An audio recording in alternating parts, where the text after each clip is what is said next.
Welcome सुस्वागतम, नमस्कार, आदाब, सत श्री अकाल। सभी का एक बार फिर से स्वागत करता हूं आपके अपने यूट्यूब चैनल डियर लर्नर्स पर। और जैसा कि आप पिछले क्लास की श्रृंखला में देख चुके हैं कि मैं टॉपिक पढ़ा रहा था कौन सा, रस पर मैंने आपको कई सारी चीज़ें बताई। मैंने आपको यहाँ तक बता दिया था कि स्थायी भाव क्या होता है और स्थायी भाव के आगे किस प्रकार से श्रृंगार रस से आपका वात्सल और भक्ति रस किस प्रकार से अलग हुआ है और ये क्यों अलग हुआ है, इसके पीछे कारण क्या है, रीजन क्या है, ये सारी बातें हमने आपको बता दी थी। और आपने भी पिछला वीडियो काफ़ी पसंद किया है, तो जिससे हम अगला वीडियो बनाने के लिए मोटिवेट रहे। और आपने जो मेरा जो एफर्ट है उसको काफ़ी पसंद किया, काफ़ी हौसला अफजाई किया। तो इसलिए मैंने जो आज का जो वीडियो मैं फिर से इंटरेस्टिंग रखने वाला हूँ। और मैं आपको पहले से ही बता देता हूँ कि मैं किसी चीज़ को आधे पे नहीं छोड़ता हूँ। जब तक बेसिक्स क्लियर नहीं हो जाते हैं तब तक मैं आगे नहीं बढ़ूँगा। आपको पढ़ना है तो पढ़िए, अदरवाइज छोड़ के वीडियो जा भी सकते हैं, कोई समस्या वाली बात नहीं है। क्योंकि मेरा ऐसा मानना है कि अगर आप बेसिक्स से लगाकर आगे तक क्लियर करके चलते हैं तो आपको कोई भी समस्या नहीं आएगी। तो इसी विश्वास के सामने हम आज शुरू करते हैं। जैसा कि मैंने आपको पिछली बार बताया था, मैं आपके साथ में बात कर रहा था स्थायी भाव पे। आज भी उसी की चर्चा जारी रहेगी और साथ में कुछ थोड़े से हम समझेंगे, हम समझेंगे क्या कहते हैं रसों के बारे में। तो चालू करते हैं। एक तरफ लिखते हैं रस और दूसरी तरफ लिखते हैं इसका स्थायी भाव, ठीक है। तो बड़े ही प्यार से आप लोग देखिए, बहुत ही आनंद से देखिए, आपको मज़ा तो पक्का आएगा ही आएगा, ऐसा हमारा विश्वास है और ऐसी हमारी गारंटी भी है। तो अगर हम बात करें, अगर हम पहले की बात करें तो आप पहले क्या लिखेंगे, तो आप पहले लिखेंगे श्रृंगार रस। कौन सा? तो आप कहेंगे सर जी श्रृंगार रस। तो अगर बात करें श्रृंगार रस की, तो इसका जो स्थायी भाव होता है वो होता है रति। क्या होता है? रति। और रति का मतलब क्या होता है? तो रति का मतलब होता है प्रेम, ठीक। अगर हम दूसरे रस की बात करें, दूसरा रस कौन सा है, तो आप कहेंगे सर जी दूसरा रस है करुण रस। कौन सा? करुण। और अगर करुण के स्थायी भाव की बात की जाए तो वो होता है शोक। क्या होता है? शोक का मतलब क्या होता है? दुख, ठीक है। अगर हम अगले रस की बात करें तो अगला होता है रस हास्य रस। कौन सा? तो आप कहेंगे सर जी हास्य रस। हास्य रस का स्थायी भाव होता है हास। क्या होता है? हास। और इसका मतलब होता है हंसी। क्या होता है? ओके। अगर हम अगली बात करें तो अगला जो रस होता है उसको कहते हैं आप अद्भुत रस। अद्भुत रस। और जो अद्भुत रस होता है इसका स्थायी भाव होता है विस्मय।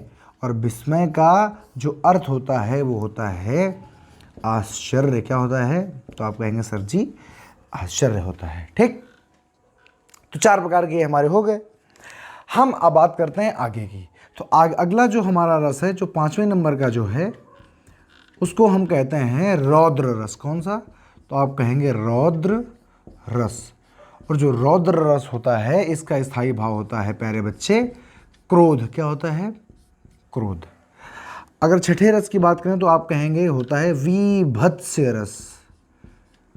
और विभत्स रस का जो स्थायी भाव होता है प्यारे बच्चे वो होता है जुगुप्सा। अब देखिए जुगुप्सा क्या है? होता है जुगुप्सा। जुगुप्सा के प्यारे बच्चे मतलब होता है घृणा।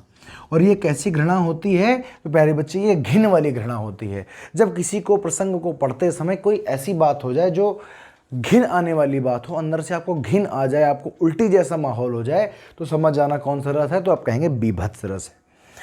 अगर हम 7वें की बात करें तो होता है भयानक रस। और भयानक रस का स्थायी भाव होता है प्यारे बच्चे भय। कौन सा होता है? भय। अगर 8वें की बात करें तो होता है शांत रस। और शांत रस का स्थायी भाव होता है निर्वेद। और निर्वेद का मतलब क्या होता है? निर्वेद का मतलब होता है सम। सम का मतलब होता है, निर्वेद का मतलब होता है प्रत्येक परिस्थिति में समान। शांत रस हमेशा साधु महात्मा या संतों के मन में उत्पन्न होता है। दुखे सुखे समय कृतः, वो कैसे होते हैं? तो वो सुख दुख में हमेशा समान रहते हैं, जय पराजय में समान रहते हैं। तो वहां पर होता है शांत रस। अब अगर हम अगले रस की बात करें प्यारे बच्चे, अगर हम अगले रस की बात करें तो अगला रस हमारा एक और रह गया जो मुख्य में आता है, उसको हम कहते हैं वीर रस। कौन सा? वीर रस। और वीर रस का जो स्थायी भाव होता है वो होता है उत्साह। तो ये तो हमारे हो जाते हैं 9 प्रकार के मुख्य। कौन से हो जाते हैं? 9 प्रकार के जो हैं ये हो जाते हैं हमारे मुख्य। आप लोग इसका स्क्रीनशॉट करें एक बार। और 2 जो गौण होते हैं यहाँ पर हम लिख दें, यहाँ पर लिख देते हैं 10वां नंबर। तो जो 10वां नंबर होता है वो होता है भक्ति रस, और जो भक्ति रस का स्थायी भाव होता है वो होता है भगवद, भगवत विषयक प्रेम, विषयक रति। रति माने प्रेम, और कैसा प्रेम? देखिए यहाँ पर लिखा हुआ है भगवत विषयक रति। इसका मतलब है जो ऐसा प्रेम जो भगवत से किया जाए, मतलब भगवान से किया जाए। और अगला जो है 11वां नंबर लिख लेते हैं वात्सल्य रस। वात्सल्य रस होता है, इसका जो स्थायी भाव होता है वो होता है वत्सल, और वत्सल के प्यारे बच्चे मतलब होता है संतान विषयक रति। ठीक है, संतान विषयक रति। तो आप लोग इसको फटाफट नोट कर लेंगे, और नोट करने के बाद में हम आगे की बात आप लोगों से करते हैं। ठीक है, आपकी डिमांड थी कि थोड़ा बड़ा लिखिए, तो मैंने आपकी डिमांड को मद्देनज़र रखते हुए थोड़ा सा बड़ा ही लिखने की कोशिश की है। और आई होप, ऐसा मुझे लगता है, मुझे भरोसा है कि आप सबको स्पष्ट तरीके से दिखाई दे रहा होगा। ठीक है, हो गया। अब देखिए आगे। अब अगर बात हो जाती है स्थायी भाव की, और जो स्थायी भाव होता है, अब आप सब जानते हैं ये भली भांति कि स्थायी भाव मानव हृदय में हमेशा से विद्यमान रहता है। इसको हम रस की मूलावस्था भी कहते हैं। आपसे क्वेश्चन में कभी पूछ लिया जाए प्यारे बच्चे, कभी भी आप किसी भी एग्जाम में बैठे हुए हैं और आपसे पूछ लिया जाए कि रस के वे कौन से अंग हैं, या रस का वह कौन सा अंग है जो गॉड गिफ्टेड होता है, ईश्वर द्वारा प्रदत्त है, हिंदी की भाषा में हो जाएगा ईश्वर द्वारा प्रदत्त है, तो आप कहेंगे स्थायी भाव। रस की मूला अवस्था क्या है? स्थायी भाव। तो आदि आदि चीज़ें, ये स्थायी भाव बड़े ही मायने रखते हैं, और आपको हमेशा और हमेशा स्थायी भाव को याद रखना है। अच्छा, ये एक मैंने बीच में चर्चा की थी, आपसे फिर एक चर्चा कर लेते हैं। आपने जाना था संचारी भाव। संचारी भाव के बारे में बताते हुए मैंने कहा था ये वे भाव होते हैं जो पानी के बुलबुले के समान मानव हृदय में उत्पन्न होते हैं और उसके बाद में गायब हो जाते हैं। मैंने कहा था ये वे भाव होते हैं जो बिजली के जरिए इनका संचार होता है हृदय में, और उसके बाद ये गायब हो जाते हैं। इसका मतलब ये जो भाव होते हैं ये मानव हृदय में उत्पन्न हुए चले गए, उत्पन्न हुए चले गए। अब जब बताइए कोई ऐसा भाव है जो बार बार उत्पन्न हो रहा है, बार बार जा रहा है प्यारे बच्चे, तो अगर हम आपसे इनकी संख्या की बात करें तो आप खुद जानते हैं इनकी संख्या ज़्यादा होनी चाहिए। तो इनकी संख्या होती है प्यारे बच्चे कितनी? 33। और ये एग्जाम का क्वेश्चन है कि स्थायी भावों की संख्या कितनी होती है, तो आप कहेंगे 33, और ये फिक्स है। तो बात आती है कि 33। अब देखिए जो इस समय एग्जाम का जो पैटर्न आ रहा है उसमें कह देता है निम्न में से स्थायी भाव नहीं है। स्थायी भाव नहीं है तो उसमें लिखे हुए हैं बाकी कौन से स्थायी भाव, तो बाकी संचारी के लिखे हुए हैं। निम्न में से संचारी भाव है तो 3 स्थायी भाव लिखे हुए हैं, 1 संचारी भाव लिखा हुआ है। तो प्रेजेंट टाइम के एग्जाम के पैटर्न को मद्देनजर रखते हुए आपको संचारी भाव का एक आइडिया होना चाहिए। मैं तो ये कहता हूँ कि आप स्थायी भाव रटिए, स्थायी भाव याद करिए, और साथ में जो नहीं है तो संचारी, लेकिन फिर भी आपको पता होना चाहिए कि संचारी भाव होता कौन कौन सा है। तो ध्यान दीजिए, मैं लिखवाता हूँ कौन कौन सा होता है। सभी बच्चे ध्यान से एक बार इसको ध्यान दे करके लिखेंगे। हर्ष विषाद त्रास होता है पहला, हर्ष, फिर होता है विषाद, फिर होता है त्रास, फिर होता है लज्जा, फिर होता है गर्व। हर्ष, विषाद, त्रास, लज्जा, गर्व, ग्लानि, चिंता, यहाँ से लिखते जाएंगे, ग्लानि, चिंता, शंका, असूया। ग्लानि, चिंता, शंका, असूया, अमर्ष, मोह, औत्सुक्य। एक होता है अमर्ष, मोह, उसके बाद आगे होता है औत्सुक्य। औत्सुक्य क्या होता है? अगला होता है अमोह, मोह, औत्सुक्य। फिर उसके बाद होता है उग्रता, चंचलता। फिर आगे आती है उग्रता, चंचलता। फिर हर्ष लिख गया है, फिर अचंचलता, उग्रता, उसके बाद में फिर आगे इसी में और आते हैं जड़ता, आवेग, निर्वेद। क्या आती है? जड़ता, जड़ता, आवेग, फिर इसी में आगे आता है निर्वेद। साथ साथ में आप भी लिखते जाइए, साथ साथ में आप लोग भी लिखते जाइए ताकि समय ज़्यादा नष्ट ना हो। आवेग, निर्वेद, धृति, मति, विबोध। आगे लिखिए धृति, मति, विबोध, वितर्क। धृति, मति, विबोध, वितर्क, और फिर आगे इसी में होता है श्रम, आलस्य, निंद्रा। इसी में आगे होता है श्रम, आगे लिख लेंगे आलस्य, निद्रा। श्रम, आलस्य और निद्रा। फिर होता है स्वप्न, स्मृति, मद। स्वप्न, स्मृति और मद। जल्दी से इसको लिखें फिर आगे की बात करें। श्रम, स्मृति और मद। उसके बाद में लिखेंगे उन्माद, अवहिथा। उन्माद, उन्माद, अवहिथा। जल्दी से इसको नोट करेंगे, उन्माद, अवहिथा। उसके बाद में है अपस्मार, व्याधि और मरण। अपस्मार यहाँ पर लिख देता हूँ, अपस्मार, व्याधि और मरण। गिनते हैं 1 2 3 4 5, जितने हैं आप फटाफट लिख लीजिए इनको।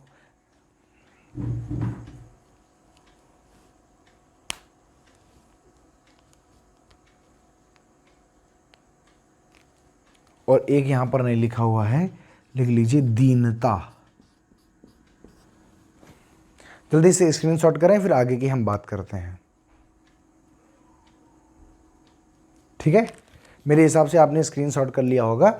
अब देखिए प्यारे बच्चे, ये जो चीज़ है, ये पढ़ाने का मतलब ये है कि, मेरा कहने का मतलब ये है कि कभी भी अगर आपको कोई भी एग्जाम में कोई क्वेश्चन आता है, जब एग्जाम का क्वेश्चन सबसे कठिन बनेगा तब प्यारे बच्चे यहाँ से क्वेश्चन आएगा।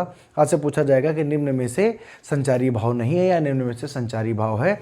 आप हमेशा तैयार रहिए। मैंने कहा है कि एग्जाम कोई भी आए, अगर उसके पहले आपने तैयारी की है तो आप इस स्तर की तैयारी करें कि एग्ज़ाम फिर कभी भी कोई भी पूछा जाए, अगर उसमें हिंदी भाषा या हिंदी नाम का कोई भी अगर चिड़िया है तो यहाँ से आपके सारे डाउट को क्लियर हो जाना चाहिए, यहाँ से कुछ भी नहीं बचना चाहिए। ठीक है, तो बात यहाँ पर हमने संचारी भाव और स्थायी भाव की कर ली। और अब हम चलते हैं अपने सबसे पहले रस में, जिसको आप क्या कहते हैं, जिसको आप कहते हैं प्यारे बच्चे श्रृंगार रस।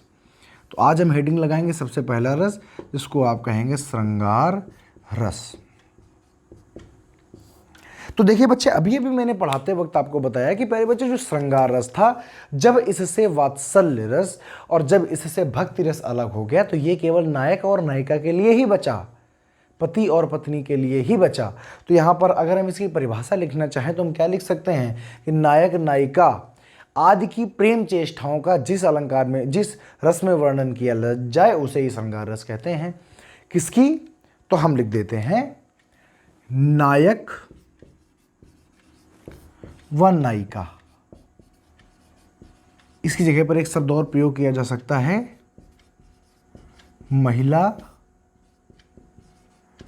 एवं पुरुष की प्रेम चेष्टाओं का, प्रेम चेष्टाओं का वर्णन किया जाए, वहां श्रृंगार रस होता है। अब देखिए, अब जैसा कि आप जानते हैं श्रृंगार रस 2 प्रकार के हो जाते हैं। आप सभी इस बात से परिचित हैं तो जरा समझिएगा थोड़ा सा। कौन कौन सा? पहला हो जाएगा संयोग श्रृंगार, संयोग श्रृंगार, और दूसरा प्यारे बच्चे हो जाएगा वियोग श्रृंगार। अब देखिए दो स्थितियां हो सकती हैं। मान लीजिए कि संयोग श्रृंगार में वे वाली पंक्तियां आएंगी जिसमें आपको ऐसा लगे कि ये जो नायिका है और जो नायक है ये आसपास हैं, मिल रहे हैं, प्रेम चेष्टाएं हो रही हैं। तो अगर प्यारे बच्चे प्रेम चेष्टाओं की उपस्थिति है तब तो होगा संयोग श्रृंगार, और अगर प्रेम चेष्टाओं की उपस्थिति नहीं है, नायक नायिका एक दूसरे से दूर हैं, उनका विरह चल रहा है, आज की मॉडर्न भाषा में कहें कि उनका ब्रेकअप चल रहा है, और फिर भी अगर नायक को नायिका की याद आती है या नायिका को अगर नायक की याद आती है, तब जो श्रृंगार होगा उसको कहेंगे वियोग श्रृंगार। सीधी भाषा में समझें कि ब्रेकअप जब हो जाता है, आप लोग सैड सॉन्ग सुनते हैं, उसकी याद में एक कोने में बैठ जाते हैं, रोते भी लगते हैं, वहाँ पर होता है वियोग श्रृंगार। क्योंकि आपको प्रेम तो होता ही है, रति तो होती है, लेकिन रति कैसी होती है? वियोग के बाद में। और जब वो सामने है, आप उसके साथ बैठे हैं, आप उसके साथ बात कर रहे हैं, प्रेम चेष्टाएं हो रही हैं, तब जो श्रृंगार रस तब जो प्रेम होता है उसको कहते हैं हम संयोग श्रृंगार रस। संयोग का मतलब जब मिलने से, बैठने से, बात करने से, स्पर्श करने से जब श्रृंगार रस उत्पन्न होता है, हृदय में जब रति उत्पन्न होती है तो उसको कहते हैं संयोग। और जब इसकी अनुपस्थिति, मिलन, स्पर्श, वार्तालाप आदि की जब अनुपस्थिति होती है तो कोई प्रेम चेष्टा नहीं होती है, सिर्फ आप बैठ करके सोचते हैं और सोच सोच करके रोते हैं, इसको आप कहते हैं ब्रेकअप। तो वहाँ पर होता है वियोग श्रृंगार रस। तो यहाँ पर हम जरा 2 लाइनें लिखना चाहेंगे, एक एक लाइन लिखो। प्रेम चेष्टाओं की उपस्थिति, और चेष्टाएं हमने बता दी कि किस टाइप की होती हैं। प्रेम चेष्टाओं की उपस्थिति में कौन सा? तो आप कहेंगे सर जी संयोग श्रृंगार। और अगर हम कहें प्रेम चेष्टाओं की अनुपस्थिति, प्रेम चेष्टाओं की अनुपस्थिति, तब कौन सा? तो आप प्रेम सहित बोलेंगे कि वियोग श्रृंगार। ठीक है, इतना फटाक से नोट करें, फिर इसके एग्जाम्पल की जरा चर्चा कर लेते हैं। नोट हो गया मेरे बच्चे? देखिए, तो अब हम क्या करें, एक एक एग्जाम्पल की जरा हम बात करते हैं। देखिए, एग्जाम्पल से ही सारा कुछ पढ़ाया जाएगा, आप टेंशन न लें। तो अगर हम बात करें, अगर मेरे बच्चे हम एग्जाम्पल लेने की कोशिश करें, तो पहला हम एग्जाम्पल ले लें कौन सा? तो हम पहले लिख लेंगे बतरस। कौन सा लेंगे? तो यहाँ से देखो लेते हैं पीछे से, ताकि यहाँ पर डिस्टर्बेंस ना आए, पूरे बोर्ड में आ जाए। हम कौन सा रस पढ़ रहे हैं प्यारे बच्चे? आप सभी जानते हैं हम पढ़ रहे हैं प्यारे बच्चे श्रृंगार रस। कौन सा? श्रृंगार रस, पहला नंबर। देखिए, तो हम यहाँ पर पहला लिखेंगे बतरस लालच लाल की, बतरस लालच लाल की, लाल की मुरली धरी लुकाए। यहाँ पर लगेगा कॉमा, मुरली धरी लुकाए। दूसरी लाइन में भौह करे, सौह करे भौहन हंसे, सौह करे भौहन हंसे, दैन काहे नटी जाए, दैन काहे नटी जाए। अब जरा यहाँ पर समझेंगे। देखिए, यहाँ पर लिखा हुआ है बतरस लालच लाल की मुरली धरी लुकाए, सौह करे भौहन हंसे, दैन काहे नटी जाए। तो यहाँ पर संयुक्त श्रृंगार क्यों है? क्योंकि बतरस लालच, अगर आप इसके अर्थ में जाएं, बतरस लालच लाल की, बातों के, बतरस का मतलब बातें, लालच का मतलब लालच में, तो बातों के लालच में, लाल की मतलब श्री कृष्ण भगवान की, मुरली धरी लुकाए, किसने? गोपिकाओं ने। तो गोपिकाओं ने बातों के लालच में कि लल्ला आएगा तो बातें करेगा, और अगर हमने इसको मुरली दे दी तो यहाँ से भग जाएगा, तो उसके बातों के लालच में उन्होंने उनकी मुरली छिपा दी है। और साथ में जब वो पूछते हैं कि क्या आपने हमारी मुरली को देखा है, तो क्या करती हैं? सौह करे भौहन हंसे, झूठी कसम खाती हैं कि भगवान की कसम, मैंने आपकी जो मुरली है उसको देखा नहीं और ना ही मैंने छिपाया है। तो सौह करे भौहन हंसे, दैन काहे नटी जाए। सौगंध खाती हैं, कसम खाती हैं और एक दूसरे की तरफ इशारा करके हंसती हैं, और दैन काहे नटी जाए, और देने के लिए नटी जाए मतलब तैयार नहीं होती हैं। तो इसलिए यहाँ पर चूंकि बातों का लालच है, श्री कृष्ण भगवान से प्यार है गोपिकाओं को, इसलिए यहाँ पर कौन सा है, तो आप कहेंगे सर जी यहाँ पर संयोग श्रृंगार रस है। ठीक है। अच्छा देखिए, आप ये मत कहिए कि वो तो भगवान थे, वो हम सतयुग की बात कर रहे हैं या कल उस युग की बात कर रहे हैं जब कृष्ण भगवान थे। तो यहाँ पर प्रेम था, वो नायिकाएं हैं और भगवान नायक हैं। ठीक है। मीराबाई का जो प्रेम था वो भक्ति में आता है, कबीर का जो प्रेम था वो भक्ति में आता है, सूर का जो प्रेम था वो भक्ति में आता है, परंतु गोपिकाएं और श्री कृष्ण के बीच का जो प्रेम है वो श्रृंगार में ही आता है। ठीक है। ये आप ना समझे कि ये भगवान है तो ऐसा हो जाएगा, नहीं। दूसरी बात, दूसरा अगर हम लिख, तो ये संयोग श्रृंगार रस हो गया। दूसरा हम लिखें, अरे बता दो कहाँ प्रवासी, अरे बता दो कहाँ प्रवासी है मेरा, है मेरा। आगे नीचे की लाइन है, उसी बावले से मिलने को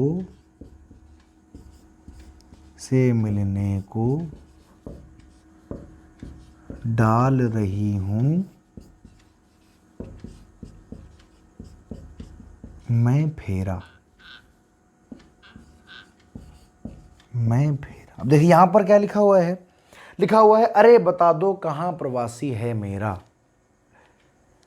क्या है कि जब आपने अगर जयशंकर प्रसाद की अगर कामायनी को पढ़ा हुआ है, अगर आपने इंटर में पढ़ा हुआ है, उसमें एक पाठ है जिसमें इरा है, जिसमें मनु महाराज और श्रद्धा के बीच का जो वर्णन है वो किया गया है। तो श्रद्धा जी कहती हैं अरे बता दो कहाँ प्रवासी है मेरा, क्योंकि जो मनु महाराज हैं गुस्सा हो गए हैं और अपने घर से चले गए हैं और उनका एक पुत्र भी है। तो पुत्र को लेकर के श्रद्धा जी पूरे ब्रह्मांड में घूम रही हैं और पूछ रही हैं सबसे कि पशु पक्षियों से पूछती हैं कि अरे बता दो कहाँ प्रवासी है मेरा। कहती हैं कि हे पशु पक्षियों, हे धरती, हे गगन, ये बता दो कि मेरा प्रवासी कहाँ गया है, क्योंकि वो उनके पास नहीं है। और जब प्रीतम किसी के पास में नहीं होता है या नायक जब पास में नायिका के नहीं होता है तो वहाँ पर कौन सा रस होता है, तो आप कहेंगे सर जी वहाँ पर वियोग होता है। तो यहाँ पर अगर होता तो पूछती ही नहीं, क्योंकि नहीं है इसलिए तो पूछ रही हैं कहाँ प्रवासी, अरे उसी बावले से मिलने को डाल रही हूँ मैं फेरा। श्रद्धा जी कहती हैं कि उसी बावले से, क्योंकि रूठ गया है और उसको मैं मना नहीं पाई हूँ, उसी पागल से, उसी बावले से, उसी सरफिरे से, क्योंकि रूठ के चला गया है, मिलने को डाल रही हूँ मैं इधर उधर भटक रही हूँ। तो क्या बताओ यहाँ पर वियोग श्रृंगार रस नहीं है। तो आपने यहाँ पर देखा कि किस प्रकार से संयोग श्रृंगार रस होता है और प्यारे बच्चे किस प्रकार से वियोग श्रृंगार रस होता है। आपको बहुत ही बेहतर तरीके से समझ में आया होगा मेरे हिसाब से। तो मैं यहाँ पर एक एक एग्जाम्पल लिख के बताता जाता हूँ, परंतु जब मैं प्रैक्टिस कराऊंगा तो आपको बहुत सारे एग्जाम्पल मिलेंगे, तो आप लोगों को मेरे हिसाब समझ में आ गया होगा। और अब हम बात करते हैं आगे एक रस की, जिसका नाम है वीर रस। क्या नाम है जिसका, तो प्यारे बच्चे उसका नाम है वीर रस। ठीक है, चलो देखो देखो अगले रस की बात करें प्यारे बच्चों। मुझे ऐसा लगता है कि आपको चीजें समझ में आ रही हैं, जिसको आप कहते हैं वीर रस। क्या कहते हैं, वीर रस। अब देखिए अगर वीर रस की बात करें तो वीर का स्थायी भाव क्या होता है, तो आप कहेंगे उत्साह। देखिए रस का जो मूल है वो रस का नाम और उसका स्थायी भाव आपको जीवन में कभी भी भूलना नहीं है। अगर आप रस में को पढ़ना चाहते हैं, रस के किसी भी एक क्वेश्चन को करना चाहते हैं, तो स्थायी भाव को कभी भूलना ही नहीं है। इसी को मद्देनजर रखते हुए मैं इसके आगे लिख देता हूँ उत्साह। आप हमेशा याद रखिए जो स्थायी भाव है वीर का वो है उत्साह। ठीक है, चलिए हम बात करेंगे इसकी परिभाषा की। तो आप परिभाषा सब जानते हैं कि जब हृदय में हम देखो कैसे कैसे लिखना है। अब वहां पर नायक नायिका थी, तो यहां पर क्या है, तो लिखेंगे दीनों की दुर्दशा। ध्यान से सुनेंगे, दीनों की दुर्दशा, धर्म की हानि, दीनों की दुर्दशा, धर्म की हानि तथा धर्म का दुरुपयोग। आप ऐसे लिख सकते हैं, क्योंकि वीरता आने के लिए, वीरता मन में उत्पन्न होने कुछ तो भाव होना चाहिए भाई। या तो हमें दीनों की दुर्दशा देखनी चाहिए कि यार जो दीनहीन है बहुत ज़्यादा दुखी हैं, धर्म की हानि होनी चाहिए, या देश राष्ट्र की हानि होनी चाहिए। देश या राष्ट्र में संकट या हानि, संकट या हानि आदि को देखकर या सुनकर, आदि को देखकर या सुनकर क्या हो जाए, हृदय में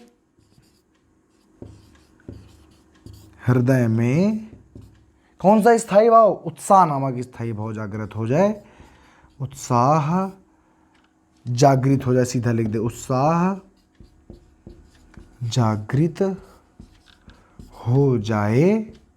बताइए वहां पर कौन सा रस होता है, तो आप प्यार से कहेंगे कि वहां पर सर जी वीर रस होता है। अब देखिए यहां पर हमने ये चीजें क्यों लिखी, ताकि आपको ये भी साथ साथ में पता चले कि आखिर वीरता जगती क्यों, लेटे लेटे सोते सोते वीरता थोड़ी जगती है। कैसे जगती है, जब आप जीनों की दुर्दशा देखेंगे कि जो गरीब गुरबा हैं, जो हमारे यहाँ पर नीचे तबके के लोग, उनको परेशान किया जा रहा है, धर्म की हानि हो रही, धर्म का दुरुपयोग हो रहा है, धर्म के नाम पर लोगों को लूटा जा रहा है, धर्म की हानि हो रही है। और यह देखेंगे देश राष्ट्र में संकट है या उसकी हानि हो रही है, आतंकवाद बढ़ रहा है। जब आप आदि चीज़ों को देखते हैं तब लोग क्या होते हैं, तब लोग उग्र रूप धारण कर लेते हैं। और जब लोग उग्र रूप धारण करते हैं तो उनके मन में एक ये भाव होता है कि हमें देश को बचाना है, हमें अपने धर्म को बचाना है, हमने अपने नीचे के जो तबके लोग हैं उनको, मानवता को बचाना है। और तब जब उत्साह नामक स्थायी भाव जब हृदय में आता है, जब कोई कुछ करने की ठान लेता है, उसे ही कहते हैं वीर रस। अगर यहाँ पर हम एग्जाम्पल की बात करें तो एग्जाम्पल, इसका उदाहरण की बात करें तो उदाहरण आप बहुत सारे हैं, एक बहुत ही उम्दा उदाहरण ले लेते हैं। वीर तुम बढ़े चलो, वीर तुम बढ़े चलो, धीर तुम बढ़े चलो, धीर तुम बढ़े चलो। अब आगे लिख दिया जाए, सामने पहाड़ हो, सिंह की दहाड़ हो, तुम कभी झुको नहीं, तुम कभी रुको नहीं, तो वीर तुम बढ़े चलो, धीर तुम बढ़े चलो। तो आप यहाँ पर देख रहे हैं कि कोई एक सेना नायक है जो अपने जवानों को उत्साहित कर रहा है, हे वीर चलते रहो, हे धीर चलते रहो, उत्साहित कर रहा है, क्योंकि उसको बता रहा है क्यों चलना है, क्योंकि आपको रुकना नहीं और आपको फला फला चीज़ें जो है फतह करनी है। अगर आपको दूसरा लिखना हो तो आप दूसरा लिख सकते हैं, खूब लड़ी मर्दानी, खूब लड़ी मर्दानी, वह तो झांसी वाली रानी थी, वह तो झांसी वाली रानी थी। तो यहां पर भी आप देख रहे हैं कि वीरता का संचार हो रहा है और वीर रस ही इस पे है। ठीक है, तो यहां पर अभी आपने देखा कि यहां पर भी वीर रस है। अब अगर हम अगले रस की बात करें तो आपने यहाँ पर समझ गए कि दीनों की दुर्दशा, धर्म की हानि, देश राष्ट्र में संकट आदि जब स्थितियाँ आप सुनेंगे जानेंगे तो आपके हृदय में जब वीर रस, इसके एग्जाम्पल ज़्यादा इंपॉर्टेंट होते हैं। जैसे वीर तुम बढ़े चलो, धीर तुम बढ़े चलो, खूब लड़ी मर्दानी, वो तो झांसी वाली रानी थी। ठीक है, अब अगर हम अगले रस की बात करें तो अगला जो हमारा रस है वो कौन सा है, तो प्यारे बच्चे आप सबने स्क्रीनशॉट कर लिया, नहीं कर लिया है तो कर लें। अगला जो हमारा रस है उसको हम कहते हैं प्यारे बच्चे करुण रस। क्या कहते हैं, करुण रस। देखिए करुण रस और पढ़ लेते हैं। देखिए बात करते हैं प्यारे बच्चे करुण रस की। अगर मैं आपसे पूछूं बताइए करुण का स्थायी भाव क्या होता है, तो आप तुरंत बताएंगे सर इसका स्थायी भाव होता है शोक, जिसका मतलब होता है दुख। क्या होता है, दुख। ठीक है, चलिए अब किसी के मन में शोक कब जागृत होता है बताइए, तो आप कहेंगे सर जी शोक तब जागृत होता है जब कोई इष्ट व्यक्ति मर जाए। जब कोई इष्ट का मतलब होता है बहुत ज़्यादा प्रिय जिगरी जिसको कहते हैं, कोई इष्ट व्यक्ति की मृत्यु हो जाए या किसी इष्ट व्यक्ति या वस्तु के नाश होने की हमको आशंका होने लगे, हानि की हमको आशंका होने लगे, तो हृदय में जो शोक नामक स्थायी भाव उत्पन्न होता है उसे ही क्या कहते हैं, आप कहेंगे सर जी उसी को क्या कहते हैं, श्रृंगार रस कहते हैं। तो लिखेंगे क्या होता है, तो आप लिखेंगे इष्ट व्यक्ति, इष्ट व्यक्ति या वस्तु, व्यक्ति हो या वस्तु हो के नाश होने या होने की आशंका से, नाश होने या होने की आशंका से हृदय में शोक नामक स्थायी भाव, कौन सा? शोक नामक स्थायी भाव उत्पन्न होता है। स्थायी भाव उत्पन्न होता है तो उसे ही क्या कहते हैं? तो आप कहते हैं उसे ही कोई शोक कहते हैं। इष्ट व्यक्ति का या वस्तु का नाश हो जाए, नाश का मतलब है मृत्यु हो जाए, डेथ हो जाए, या नाश होने की आशंका हो, जैसे किसी को कैंसर हो तो उसको देख करके अपने आप से जो मन होता है वो खिन्न हो जाता है, दुखी हो जाता है, ऐसा लगता है आज नहीं तो कल ये इसको तो भगवान के यहाँ जाना ही जाना है। जब ऐसा भाव आपके मन में उत्पन्न हो जाए तो वहाँ पर कौन सा होता है? तो वहाँ पर प्यारे बच्चे होता है करुणरस। इसका एक उदाहरण लिख लेते हैं। जब ये तब का प्रसंग बच्चे मैं लिख रहा हूं, जब राजा दशरथ की मृत्यु हो जाती है तो लिखा हुआ है, शोक विकल रोवहीं सब रानी। शोक विकल रोवहीं सब रानी। और दूसरी पंक्ति में लिख सकते हैं, रूप सीलु बलु, रूप सीलु बलु तेजु बखानी।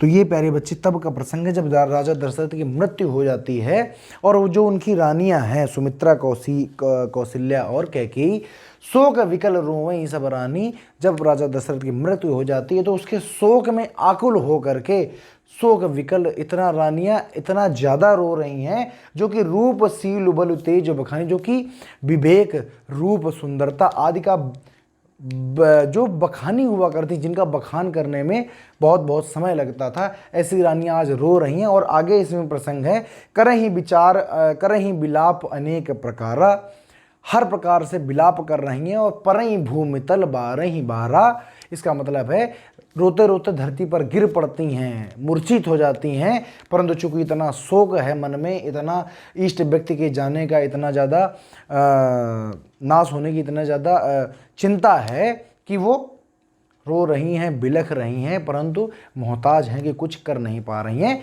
तो एग्जाम में इतनी ही लाइन पूछी गई थी और इसके नीचे की मैंने लाइन आपको बता दी, शोक विकल रोवहीं सब रानी, रूप सील बल तेज बखानी, करहीं विलाप अनेक प्रकार। लिख भी देता हूँ, करहीं विलाप अनेक प्रकारा, और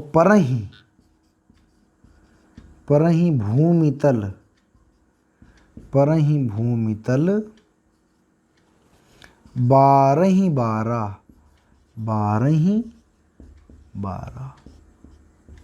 परहीं भूमि तल बारहीं बारा, और बार बार धरती में गिर पड़ती हैं, मूर्छित हो जाती हैं, इस प्रकार से विलाप कर रही हैं। तो प्यारे बच्चे, मैंने आज आपको इसका ज़रा स्क्रीनशॉट एक बार कर लो। मैंने यहाँ पर आज आपको स्थायी भाव और संचारी भाव के साथ साथ में 3 रस भी पढ़ाने की कोशिश की है, और मैं प्रयास करूँगा कि अगली क्लास में सारे रस को मैं ख़त्म कर दूँ और अगला टॉपिक बहुत ही जल्द अलंकार शुरू कर दिया जाए।